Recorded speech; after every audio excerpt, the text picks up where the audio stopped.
وعلیکم ورحمۃ اللہ وبرکاتہ۔ الحمدللہ والصلاۃ والسلام علی رسول اللہ، اما بعد۔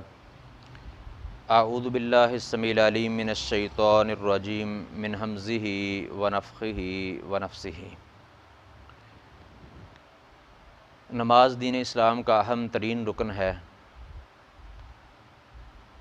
اور پانچوں نمازوں کی پابندی کرنے کی، پانچوں نمازیں پڑھنے کی بڑی اہمیت ہے، بڑی فضیلت ہے، بڑے بدلے میں انعامات ملتے ہیں۔ لیکن ان سب میں سے فجر کی نماز کی ایک الگ ہی فضیلت جو ہے وہ احادیث میں وارد ہوئی ہے۔ فجر کی نماز کی فضیلت کا آپ یہاں سے اندازہ لگائیں کہ فجر کی سنتوں کے بارے میں اس قدر اہمیت کی حامل جو ہیں وہ احادیث وارد ہوئی ہیں کہ آپ ان کو دیکھ کر فرض کے فرضوں کی فضیلت، ان کی اہمیت کا اندازہ لگا سکتے ہیں۔ صحیح مسلم میں حدیث ہے، ام المومنین سیدہ عائشہ رضی اللہ عنہا فرماتی ہیں، رسول اللہ صلی اللہ علیہ وسلم نے فرمایا، احب الی من الدنیا جمیعا، یہ فجر کی دو سنتیں مجھے ساری دنیا سے زیادہ محبوب ہیں۔ اور صحیح مسلم کی ہی دوسری روایت میں ہے، ام المومنین رضی اللہ عنہ فرماتی ہیں، رسول اللہ صلی اللہ علیہ وسلم نے فرمایا، رکعت الفجر خیر من الدنیا وما فیہا، یہ فجر کی دو رکعتیں جو ہیں یہ مجھے دنیا وما فیہا، جو کچھ دنیا میں ہے سب سے زیادہ محبوب ہے۔ اور اسی طرح رسول اللہ صلی اللہ علیہ وسلم نے فرمایا، ام المومنین رضی اللہ عنہا ہی فرماتی ہیں، صحیح بخاری میں یہ حدیث ہے، ان النبی صلی اللہ علیہ وسلم کان لا یدع رکعتین قبل الغداۃ، کہ نبی مکرم صلی اللہ علیہ وسلم فجر سے پہلے کی دو سنتیں جو ہیں وہ کبھی بھی نہیں چھوڑتے تھے۔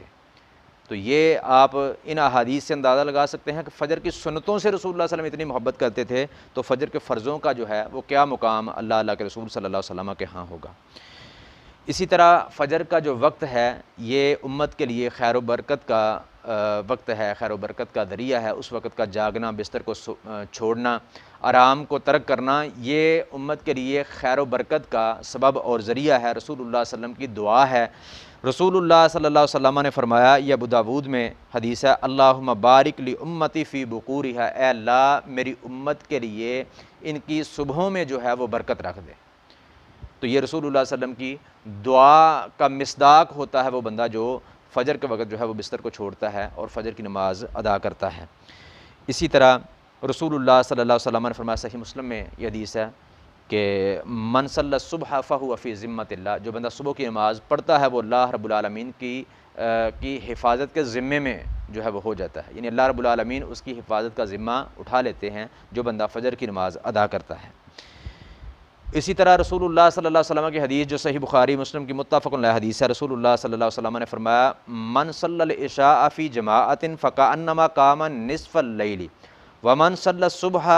فی جماعت فکأنما صلی اللیل کلہ۔